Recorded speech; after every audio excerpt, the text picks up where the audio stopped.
दोस्तों, आई crazy Josiah channel के इस income tax A to Z tutorial में आपका स्वागत करता हूं।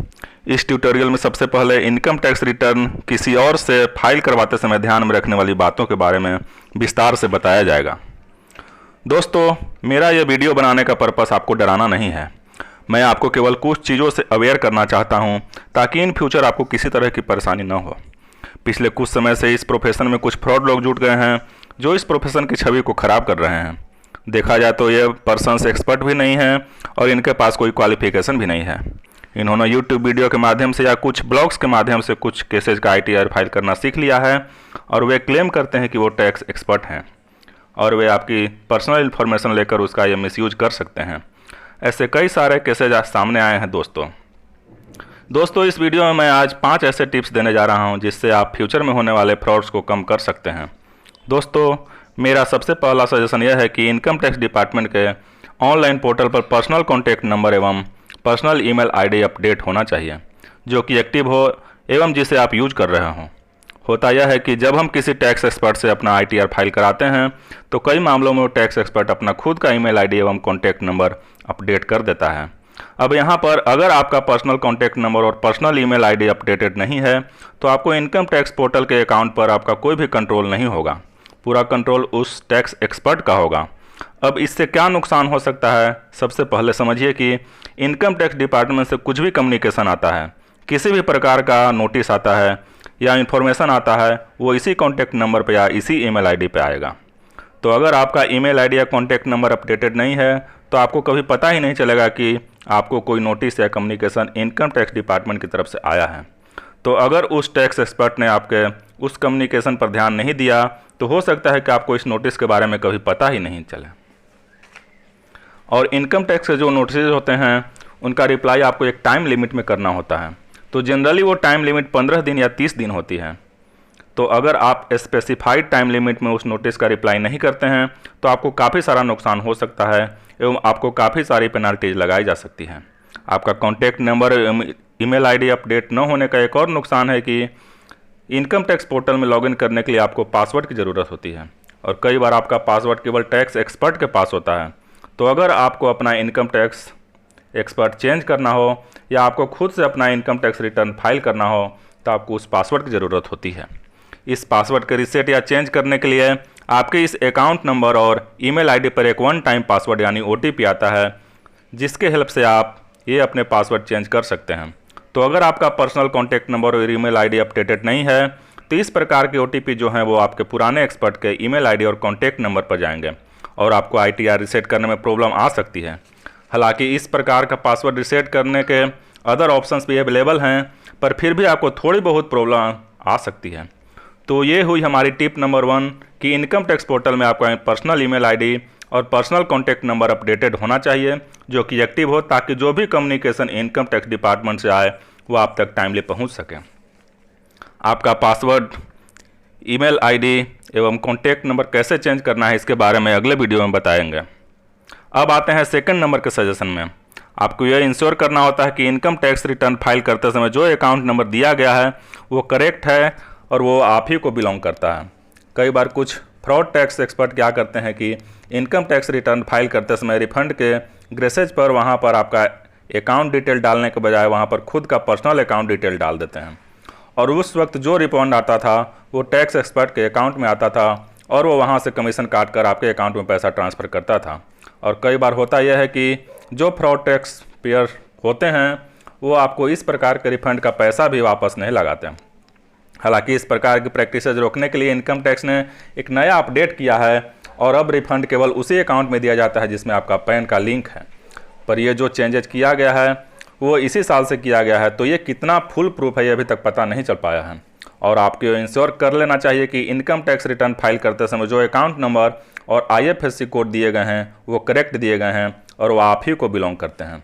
अब आते हैं थर्ड सजेशन पर। थर्ड सजेशन ये है कि आपके पास आपके इनकम टैक्स पोर्टल का पासवर्ड होना चाहिए। कई टैक्स पेयर क्या करते हैं कि अपने इनकम टैक्स एक्सपर्ट से अपने पोर्टल का पासवर्ड ही नहीं लेते हैं। उन्हें लगता है कि यह पासवर्ड से मेरा क्या काम है और सारा काम टैक्स एक्सपर्ट को ही करना है तो पासवर्ड की क्या ज़रूरत है। बट यहाँ पर आपको बता दूँ कि आपके पास पासवर्ड होना काफ़ी इंपॉर्टेंट है। वो क्यों इंपॉर्टेंट है उसका रीज़न मैं यहाँ पर बता देता हूँ। आपको टैक्स पोर्टल पर लॉगिन करके कुछ चीज़ें चेक करनी है, और कौन कौन सी चीज़ें चेक करनी है वो मैं आपको बता देता हूँ। पहला तो आप ये इंश्योर कीजिए कि जो असेसमेंट ईयर का आपने ITR दिया है टैक्स एक्सपर्ट को, वो एक्चुअल में फाइल किया है कि नहीं किया है। तो डैशबोर्ड पर जाकर आप इनकम टैक्स रिटर्न पर जाएंगे तो वहाँ पर आप देख सकते हैं कि एक्चुअल में आपका रिटर्न फाइल हुआ है या नहीं हुआ है। दूसरा, आपको ये चेक करना है कि आपकी इनकम की सही रिपोर्टिंग हुई है कि नहीं हुई है। सही से मेरा मतलब ये नहीं कि आपकी सारी टेक्नोलॉजीज में जाना है, आपको सिर्फ मोटा मोटा चेक करना है कि आपकी जितनी इनकम है उसके अकॉर्डिंग ITR फाइल हुआ है। क्योंकि यहाँ पर कुछ टैक्स एक्सपर्ट क्या करते हैं कि आपके इनकम की अंडर रिपोर्टिंग करते हैं। कुछ टैक्स एक्सपर्ट उसकी ITR की जो कमीशन लेते हैं वो रिफंड के सर्टेन परसेंटेज के फॉर्म में लेते हैं। तो आपकी रिटर्न बढ़ाने के लिए आपके रिटर्न की अंडर रिपोर्टिंग करते हैं, जिससे आपके रिफ़ंड का अमाउंट बढ़ जाए। क्योंकि रिफ़ंड का अमाउंट बढ़ जाए तो उनका कमीशन भी बढ़ जाएगा।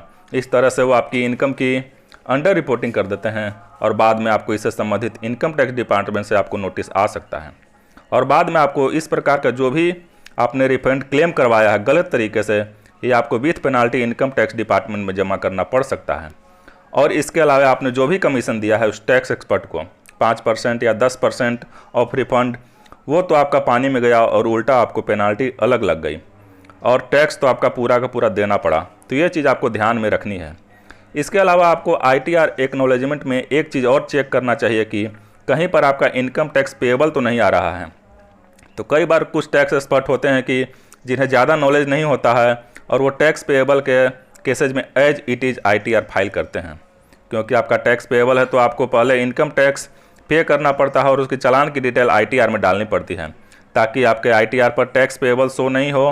तो अगर आपने अपने ITR का एक्नॉलेजमेंट चेक किया है और उसमें टैक्स पेएबल है तो आपको इमीडिएटली पे कर देना चाहिए, क्योंकि इन फ्यूचर आपको ये टैक्स तो भरना ही पड़ेगा, पर विथ इंटरेस्ट और पेनाल्टी भरना पड़ेगा। तो इमीडिएटली अगर आपने टैक्स पेएबल दिख रहा है तो उसको पे कर दें। दोस्तों, आपका ITR एक्नॉलेजमेंट पर कुछ इस प्रकार दिखता है। आप देख सकते हैं कि यहाँ पर असेसमेंट ईयर दिख जाता है 2019-20। उसके यहाँ पर नीचे जाएंगे तो आपको यहाँ पर ग्रॉस टोटल इनकम दिख जाएगी, और क्या क्या डिडक्शन क्लेम किए हैं वो आपको यहाँ पर दिख जाएगा। और इसके बाद आपका कितना TDS कटा है, कितना उसमें से रिफंड हुआ है, ये सब कुछ आपको इस एक्नॉलेजमेंट में मिल जाता है। तो एक बार आपको अपना ये एक्नॉलेजमेंट चेक कर लेना है और देखना है किसी भी केस में आपका टैक्स पेएबल है, यहाँ पर आपको अमाउंट नहीं आना चाहिए। जैसे यहाँ पर टैक्स पेएबल 0 आ रहा है, रिफंड आ सकता है अगर आपका TDS आपकी इनकम के प्रोपोर्शन में ज़्यादा कटा है तो उस केस में आपका रिफंड बन सकता है, बट टैक्स पेएबल आपका किसी भी केस में नहीं आना चाहिए। ये आपको इंश्योर करना है, चेक करना है अच्छे से। और यहाँ पर आपको ग्रॉस टोटल इनकम पर आपको ध्यान देना है कि आपने जितने भी सैलरी है और यहाँ पर जो ग्रॉस टोटल इनकम आ रही है उसमें बहुत ज़्यादा डिफरेंस नहीं दिखना चाहिए। जैसा कि मैंने आपको बताया है कि कुछ फ्रॉड एक्सपर्ट क्या करते हैं कि आपके इनकम की अंडर रिपोर्टिंग कर देते हैं। तो सपोज आपकी सैलरी लगभग 10 लाख है और आपको ग्रॉस टोटल इनकम केवल 5 लाख या 6 लाख ही दिख रही है, तो इसका मतलब कुछ ना कुछ अंडर रिपोर्टिंग किया गया है। अब आते हैं नेक्स्ट सजेशन पर। जब आप अपने इनकम टैक्स पोर्टल पर लॉगिन करते हैं तो यहाँ पर आपको फॉर योर एक्शन करके एक टैब मिलता है। उसमें 2 प्रकार के ऑप्शन होते हैं, एक फॉर योर एक्शन और दूसरा फॉर योर इन्फॉर्मेशन। तो आपके दोनों एक्शंस जरूर चेक कर लेना चाहिए, क्योंकि अगर आपसे इनकम टैक्स रिटर्न फाइलिंग करने में या टैक्स भरने में किसी भी प्रकार की गलती हुई है तो चीज़ें यहाँ पर डिस्क्लोज हो जाती है, और यहाँ से आपको पता चल जाता है कि आपसे या आपके टैक्स एक्सपर्ट से गलती हुई है, और फिर उसे आप इमीडिएटली करेक्ट कर सकते हैं। फॉर एग्जांपल, आपको किसी कारण से डिमांड नोटिस आया है इनकम टैक्स डिपार्टमेंट से, तो वो यहाँ पर आपको मिल जाएगा और उसमें रीज़न आएगा कि आपका ये डिमांड नोटिस क्यों भेजा गया है, और फिर वहाँ पर आपको स्पेसिफाइड टाइम लिमिट में उसका रिप्लाई करना होता है। और अगर वो डिमांड नोटिस करेक्ट है तो फिर स्पेसिफाइड टाइम लिमिट में उस टैक्स का आपको पेमेंट करना होता है। और अगर आप स्पेसिफाइड टाइम लिमिट में ऑप्शंस नहीं लेते हैं तो आप पर इनकम टैक्स डिपार्टमेंट की तरफ से पेनाल्टी लगाई जा सकती है।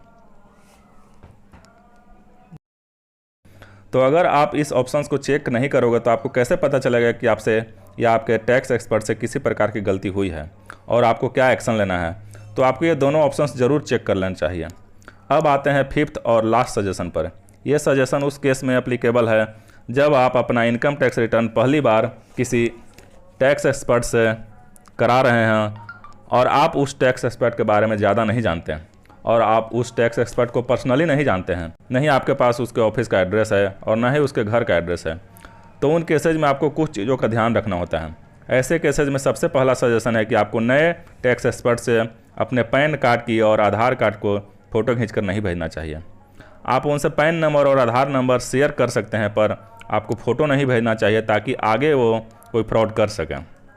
दूसरा पॉइंट, आपको यह ध्यान रखना है कि ITR फाइल होने के तुरंत बाद आपको ये चेक कर लेना चाहिए कि रेलिवेंट असेसमेंट ईयर का ITR फाइल हुआ है, आपके इनकम टैक्स की करेक्ट रिपोर्टिंग हुई है और टैक्स पेएबल उसमें नहीं आ रहा है, जैसा कि मैंने आपको ऑलरेडी सजेस्ट किया है। और तीसरा सजेशन यह है कि ऐसे पर्सन से अपना ITR फाइल कराने के बाद आपको तुरंत अपने इनकम टैक्स पोर्टल पर पासवर्ड तुरंत चेंज कर लेना चाहिए, ताकि इन फ्यूचर वो पासवर्ड आपके इनकम टैक्स पोर्टल में लॉगिन नहीं कर पाए और वहाँ से कोई भी इन्फॉर्मेशन आपको नहीं ले पाए। इस प्रकार आप फ्रॉड से बच सकते हैं। अगले वीडियो में इनकम टैक्स साइट पर कैसे रजिस्टर, लॉगिन एवं कैसे पासवर्ड को चेंज करना है उसके बारे में बताया जाएगा। तो अगर ये वीडियो आपको पसंद आया हो तो इस चैनल को सब्सक्राइब करें ताकि अगला वीडियो आपके सामने जल्द से जल्द ला सकूं। Thank you.